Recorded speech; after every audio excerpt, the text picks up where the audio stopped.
So అంటే ఇప్పుడు నాన్నకి అంటే అమ్మాయిలు అంటే ఇష్టం లేదని చెప్పేసి చెప్పడం జరిగింది. మీరు ఇప్పుడు 4 అమ్మాయిలేమో, 5 మంది అమ్మాయిలు. సో ఫస్ట్ మీరేనా? సో 5 మంది అమ్మాయిలు. సో అంటే నాన్నని ఎప్పుడన్నా ఏదైనా క్వశ్చన్ అడగాలని చెప్పేసి అనిపించిందా మీకు? మస్తు సార్లు అడుగుతాం. ఓకే, అన్ని ఇంకా జవాబులు చెప్తాడు.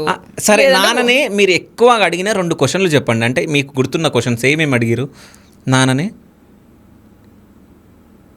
గుర్తులేదా అంటే ఇప్పుడు సిపిటిఎస్డి ఉన్న వాళ్ళకి ఏమవుతుందంటే you have this memory issues, trauma, especially CPTSD పేషెంట్స్కి.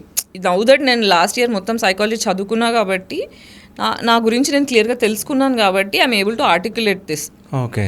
సో ట్రామా ఎక్కువైనప్పుడు ఏమవుతుందంటే ఆ లూప్లో తిరుగుతుంటాయి చాలా ఏళ్ళు. అందులోంచి పారిపోవడానికి, ఒక ట్రామాలోంచి ఇంకో ట్రామా పట్టుకున్న తర్వాత ఇందులోంచి బయటపడడానికి కొట్టేసుకుంటుంటారు. సో బాడీ ఏమవుతుందంటే టూ మచ్ నెగిటివ్ ఎమోషన్స్ ఎక్కువైపోవడం వల్ల బాడీ యాంగ్జైటీలోకి వెళ్ళిపోతుంటుంది. సో నాకు స్పైనల్ ఇష్యూ స్టార్ట్ అయింది ఇట్లాంటి ఈవెంట్స్ వల్ల. ఓకే. నేను అన్ని రెగ్యులర్గా అవ్వడం వల్ల ఏమవుతుందంటే బాడీ కోపప్ చేసుకోవడానికి ఎక్స్ట్రీమ్ కోర్ మెమరీస్ డిలీట్ చేసేస్తుంటుంది, ఎరేజ్ చేసేస్తుంది. ఓకే. సో దాన్ని there is a term for that. So అట్లా కొన్ని మెమరీస్ మర్చిపోతుంటాం. బట్ 1 కాదు 2 కాదు చాలా క్వశ్చన్స్ అడిగేదా, ఏది చక్కగా ఆన్సర్ వచ్చేది కాదు. సో నాన్న పేరు యుధిష్ఠరా, అమ్మ పేరు ఇందిరా. నాన్న పేరు తప్పు చెప్పారు మీరు.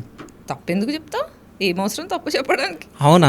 నాకు ఇన్ఫర్మేషన్ పవన్ కుమార్ కదా. నా లైఫ్లో ఫస్ట్ టైం ఒకరు నా ఇంటర్వ్యూలో ఫాదర్ నేమ్ అడిగింది. ఓకే.